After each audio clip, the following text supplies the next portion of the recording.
everybody, MDpolo here at Range USA in Carmel, Indiana, and today I have the range to myself, at least for now. So thank you very much to Range USA for allowing me to come and film.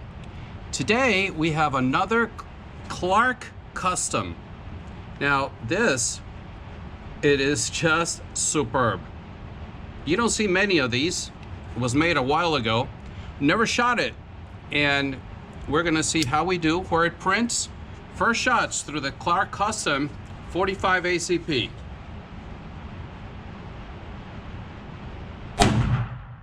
Okay. Gosh, am I shaky.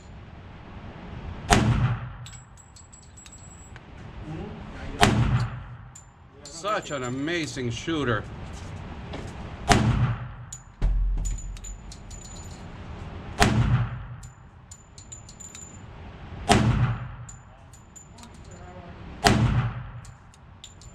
That's it. We're empty. Clark Custom. We're going to take a look at the grouping and then we're going to go to the tabletop. We're about 10 yards out. Bring you in.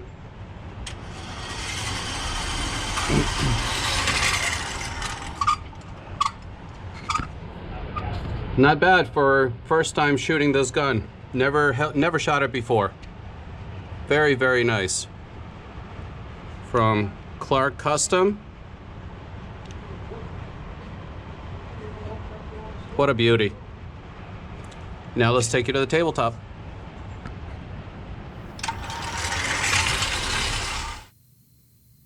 And we're back from the range. What a joy this pistol was to shoot. I've been lucky enough on the channel now to feature a second Clark Custom. And if you remember, if not, I'll try to remember to put the card so you can see the video. The first Clark Custom that I featured was the bowling pin edition. Now what we have is the heavy long slide. And it's all based on a Colt 1911. And this particular one, I looked it up in the Colt archives, and this was made in 1987. It's of course in 45 ACP. Comes with one mag, 7 rounds. It's of course like the 1911s, hammer fired. And it comes with a 6-inch barrel. And we'll get into the specifics of that in a second. Now, as far as people always ask about prices, well, it's going to depend on your location, condition, demand in your area, and what comes with it. But from what I've been able to tell online, anywhere from $2,500 to $3,800 is where these are if you can find them. And also, you're not going to find them more than likely with this grips. And we'll go into these competition grips in a second. But look at that. It just molds into your hand so beautifully. Just letting you walk around it. Now this started life as a regular commercial Colt. And some websites say that it was a Gold Cup Colt 1911, but I'm not sure about that there because there's no other markings on it showing what kind of a gun this was from Colt. But it was originally from Colt, and it was blued. The slide was blued by Colt, and then later on it was customized by James Clark, and just a very famous. Not only he was a sniper, I believe it was in the Army, but also he was just a champion competition shooter, and then he opened his own shop. I've got a lot more detail on the other video with the bowling pin edition if you want to jump over to that. Now, in order to make this has like I said, a 6-inch slide, 6-inch barrel. And back then, Colt didn't make that. So in order for that to take place, he actually used 2 slides from Colt. So it took 2 slides to make one gun. And as you can see here, I'm going to try to make sure the light can catch it. You see the difference in the color from here to here? This is where the original slide ended. He cut the second slide, took an inch out of that, and then soldered it, refinished it, and as you can see, he did a fantastic job. But from here to here, is the second part. And the slide is flawless. Anything you see, if you just touch it, it gives you a fingerprint. So that's what that is.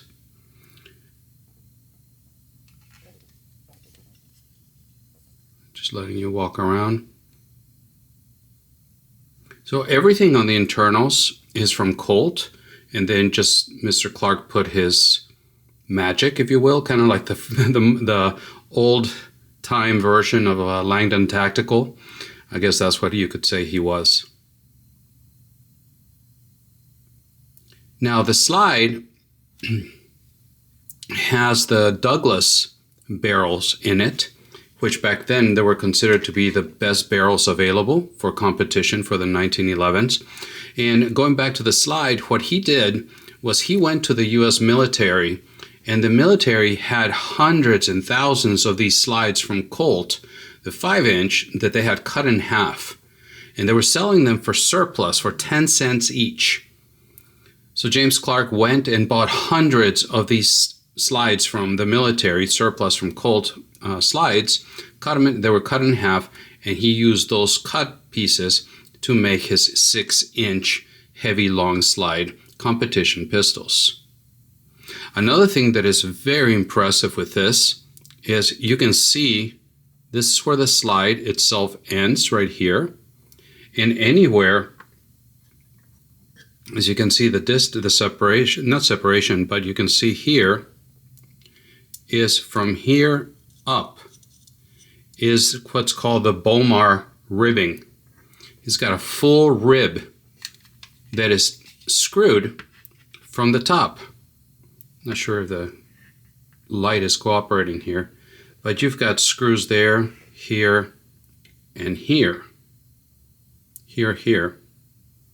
And that's what holds this ribbing in place. So the whole upper part is the Bomar rib.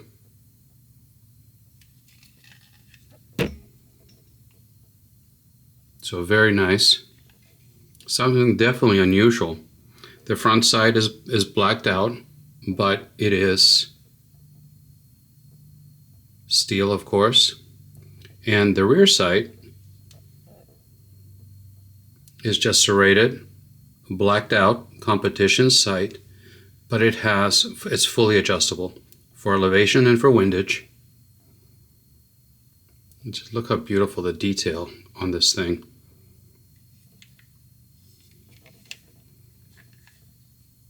Now moving on to the front, and the gun is unloaded. It's got 3 dummy rounds in there. You can see there it does have the competition bushing, and it is all, of course, hand fit for accuracy, and it's extremely tight. The level of craftsmanship that they did back then. And just like with a bowling pin edition that I showed you before, you can see the front strap. It's got also what they call the tiger tooth stippling, and this was done by punches with on the metal frame. So it's very, very, very grippy, and thus the name of tiger tooth. But let me tell you, once you put your hand in there and it grabs your fingers, it's not going anywhere. Now, it's got a competition trigger that is superb. It's a little bit under 2.5 pounds, but on my scale, it gave me 2.5 pounds on a 5-pull average. And it also has a very interesting way to load the gun. We have right now, and you just saw one of the disadvantages of these grips. They're absolutely beautiful. They fit my hand perfect for competition, very accurate, but reaching the controls, it's an absolute nightmare. I can't do it. So both, if you want to release the mag, I have to do it with my left hand, with my support hand. If you want to release the slide, send it home, also it's got to be done, everything with your left hand, simply because the shelf that we've got here makes it impossible, if you can see there, to actually reach the controls. But we've got dummy rounds here, and if we load it as normal, so the rounds are in, right? We're going to charge the slide, And as you can see, the hammer did not stay back. If you can see there. All right. So what you need to do is you need to press the trigger, leave it pressed while you charge it. I'm going to eject that around. And now, you see, I still have the trigger pressed. And now the hammer did stay back. Now I can release it. I can put the safety on, which is, by the way, very, very nice safety. And the gun is safe. When we're getting ready to shoot, safety goes off, and look at this trigger.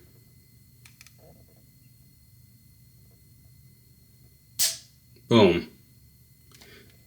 You're going to charge it again. The other dummy round goes out, and you're ready to go again. Look at that reset. Did you see that? And it's ready to go. And that's going to be it, because if I eject that one, I don't want to dry fire it without a dummy round in there. So a very different way to charge it, where you have to press the trigger and then run the slide, but it's empty, so it locked back. And again, this I can show you how it's impossible for me to reach the controls.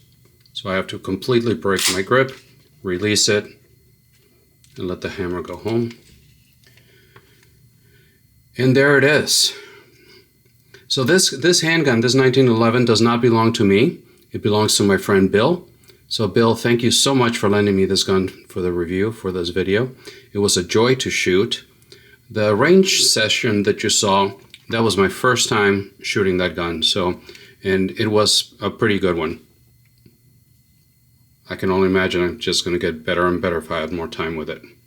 The grip, spend a little bit of time with the grip, and then we're going to end the video.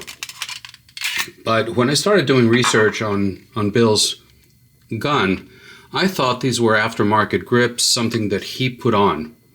And as I was doing my research, I needed to get to the serial number, and part of the serial number is blocked by the grip. So I removed the grip panel, and Lord and behold, on the inside of the grip has the Clark Custom signature on it, and the stamp. I'll put a picture right now here. I'm not sure which side of the screen is going to come up, but you can see there where the grips are, they are original Clark Custom grips. And that was a very pleasant surprise, because they are very unusual, but boy, do they do their job correctly. So there you go. There's a good look at a 1987 Colt 1911 Clark Custom heavy long slide 6-inch. So let me know what you think of this one. Again, thank you so much, Bill. I look forward to your comments on this one, especially if you own one, if you had opportunity to shoot them, this or the bowling pin, whichever one, but I'm really curious your thoughts on this one. And please remember that I upload videos every Friday morning, and when I can on Wednesday mornings as well. I am posting things on Twitter. I am automatically uploading to Rumble, and when I can on Wednesday mornings as well here on YouTube. So please, if you like what I'm doing, click the subscribe button. It really does help the channel a lot more than you think, and I look forward to your comments. Thank you so much for stopping by, and until the next time, God bless.